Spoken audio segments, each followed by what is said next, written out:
திமுகக்கு ஒரு நீதி, தாவேக்காக்கு ஒரு நீதின்னு இருக்கிற ஒரு அநீதியா பார்க்குறேன். 23 நிபந்தனைகள் வைத்து ரோட் ஷோ பண்ணக்கூடாது, அது பண்ணக்கூடாது, இது பண்ணக்கூடாது, மூச்சு விடக்கூடாது, பேச்சு கூடாதுன்னா அவ்வளோ கண்டிஷன் போட்டிங்களே. அதெல்லாம் டிவிகேக்கு மட்டும் தானே, டிஎம்கேக்கு இல்லையா?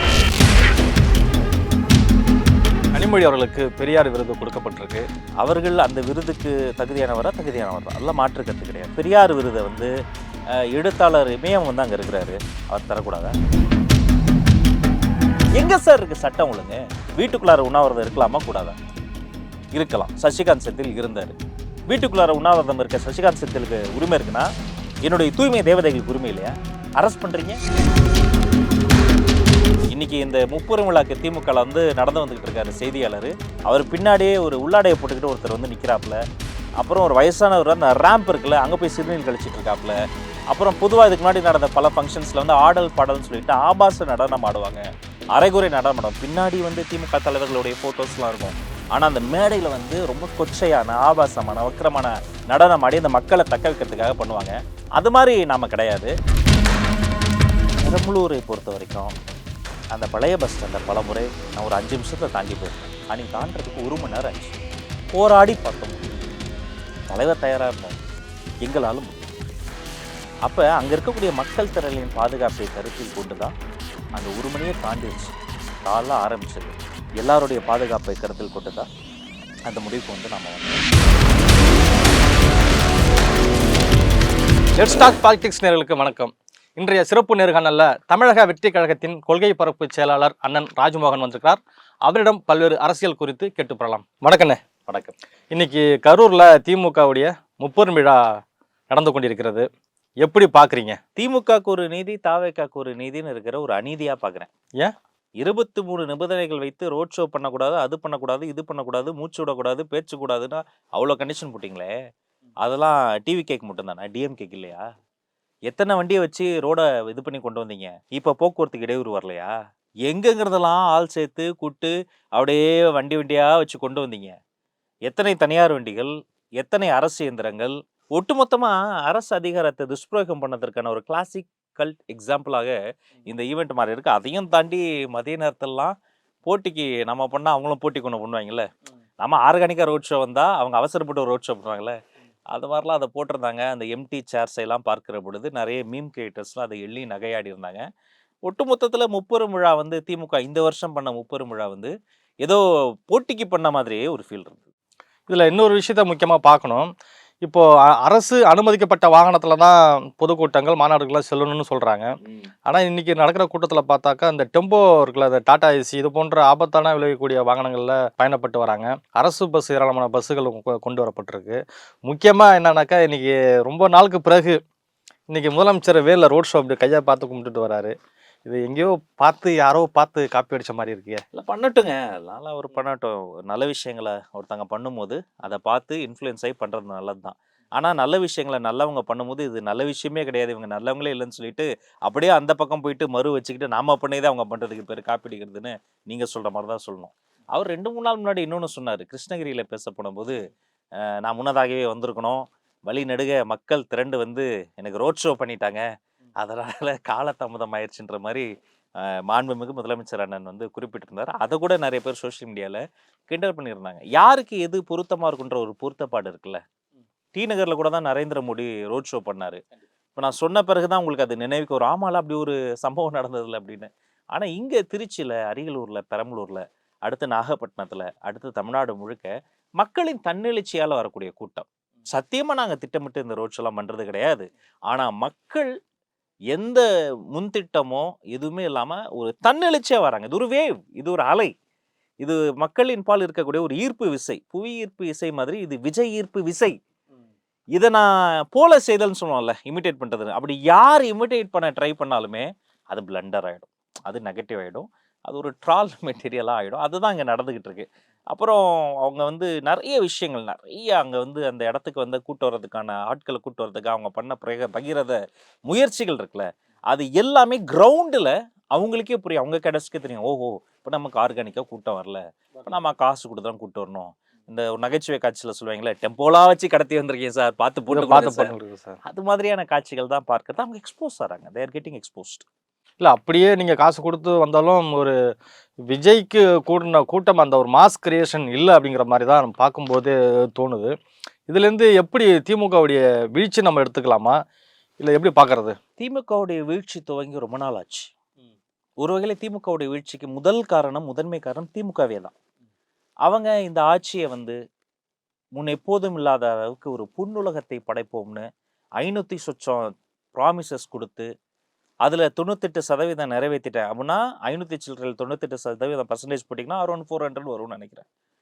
மேலேயே வரும். 490 கிட்ட வரும். ஏன்னா ஒரு 10 ப்ராமிஸ் மட்டும் தான் பண்ணாத மாரிலாம் அவங்க சொல்லி, எல்லாமே அவங்க பண்றது பூராமே, அவங்க பண்ற ஒவ்வொரு இன்ச் பை இன்ச்சா அவங்க பண்ற ஒவ்வொரு செயலுமே, அவர்களினுடைய வீழ்ச்சிக்கு அவங்களே யானை தன் தலையில மண்ணள்ளி போட்டுக்கிட்ட மாரி தான் பண்ணிக்கிட்டாங்க. இதே தக்க நேரத்துல இது மாரி கபட நாடகம் ஆடுற, விளம்பர மாடல் இருக்கக்கூடிய ஆட்சியாளர்களை நீக்கணும்னு சொன்னா, ஒரு ஹோப் வேணும். ஒரு நம்பிக்கை முனை வேணும். ஒரு ட்ரஸ்ட் ஃபேக்டர் வேணும். இந்த ஹோப், இந்த ட்ரஸ்ட் ஃபேக்டரா இது ஒரு டிவைன் காம்போ. ஒரு பெர்ஃபெக்ட் டைம்ல வரக்கூடியது தான் சரித்திரத்துல எப்பயாவது தான் நடக்கும். அது இப்ப நடந்துகிட்டு இருக்கு. அதுதான் டிவிகேவுடைய தலைவர் மிஸ்டர் விஜய்.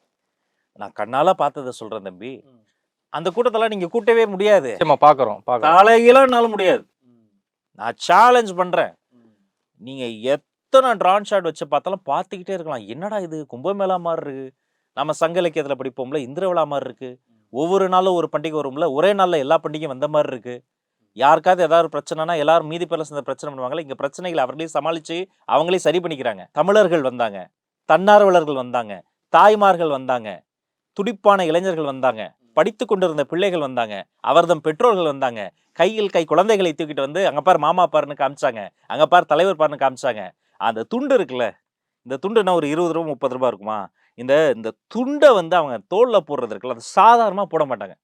இதுக்கு முன்னாடி திமுக கட்சி துண்ட வந்து திமுக காரங்க போட்டிருப்பாங்க. பொதுமக்கள் போட்டு பார்த்திருக்கீங்களா? நான் பார்த்த அவ்வளோ தாய்மார்கள் போட்டிருந்தாங்க.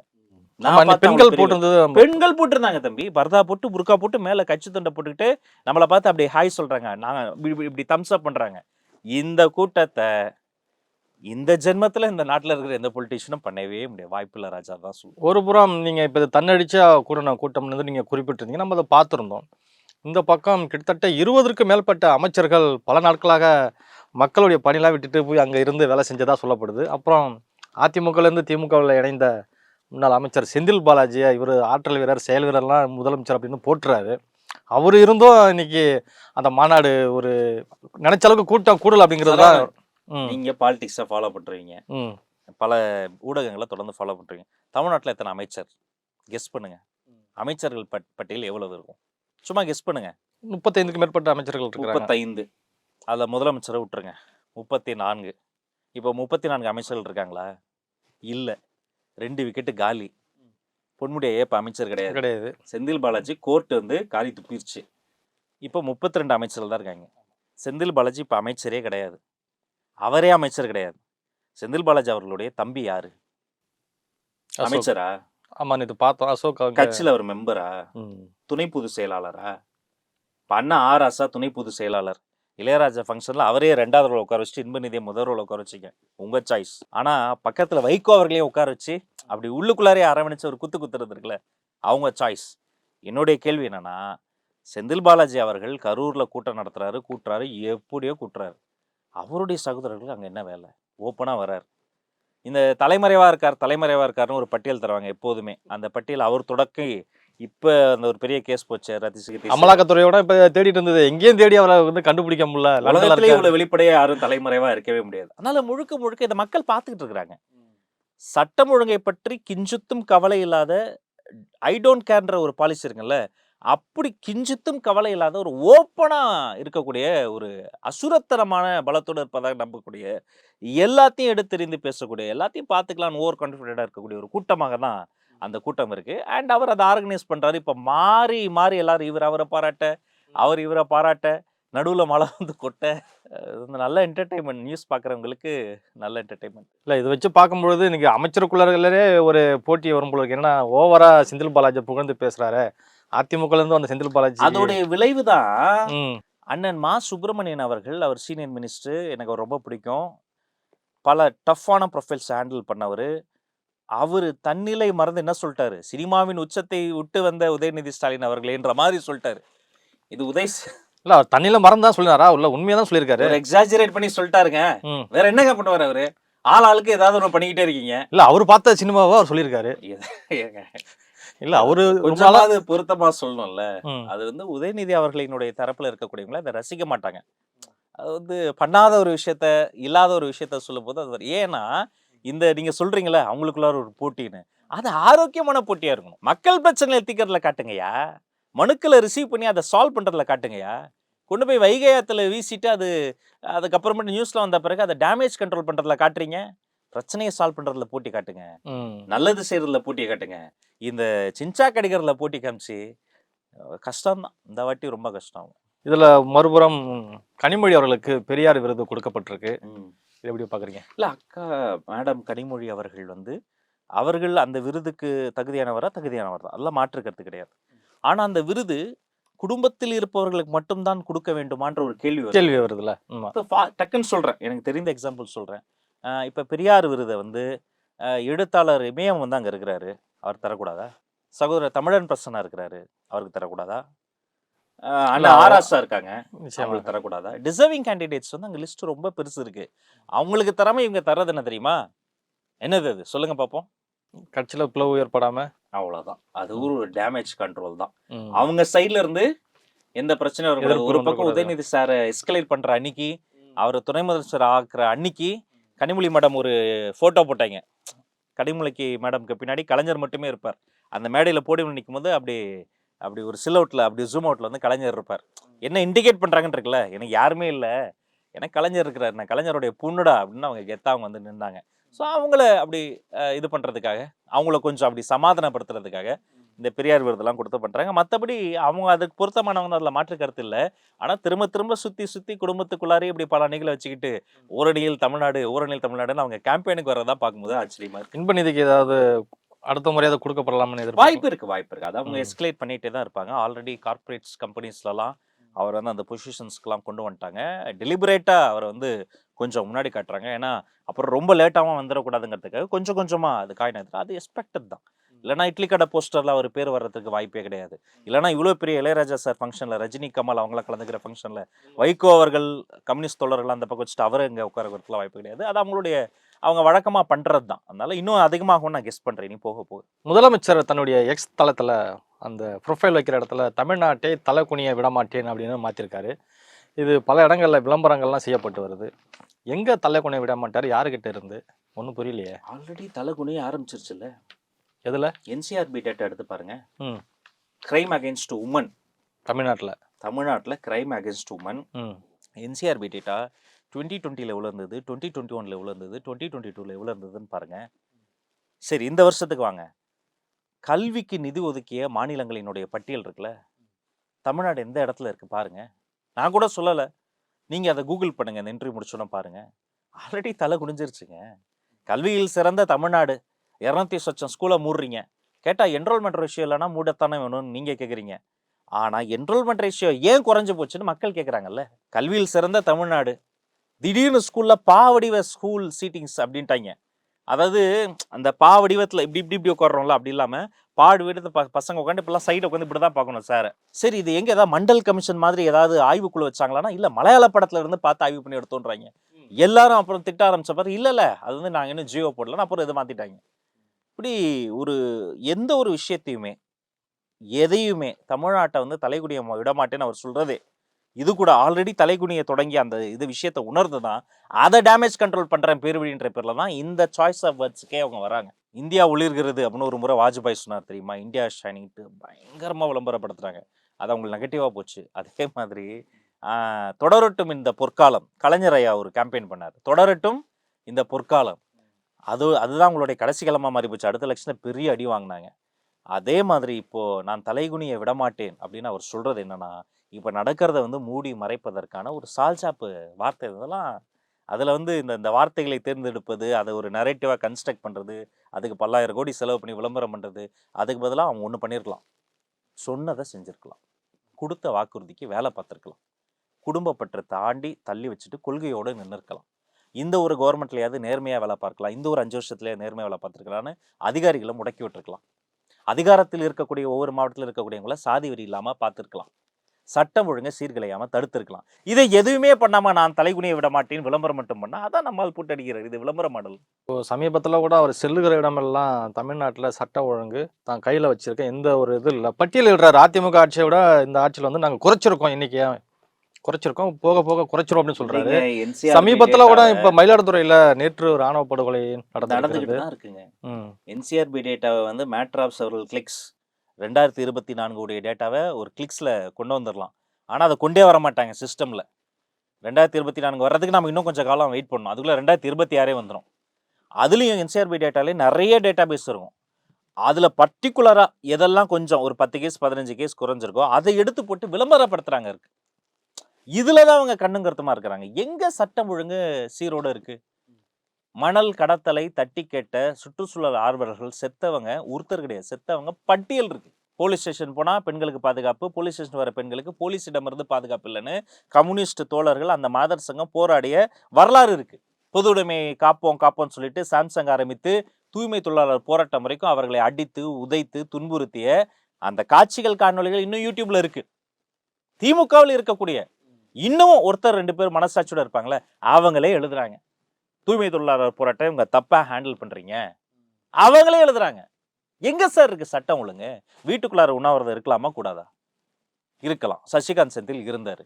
வீட்டுக்குள்ளார உண்ணாவிரதம் இருக்க சசிகாந்த் செந்திலுக்கு உரிமை இருக்குன்னா என்னுடைய தூய்மை தேவதைகளுக்கு உரிமை இல்லையா? அரெஸ்ட் பண்றீங்க. மாற்றுத்திறனாளி மாணவர்களுக்கு ஸ்பெஷல் டியூட்டர்ஸா இருக்கக்கூடிய டீச்சர்ஸ் இருக்காங்க பாருங்க.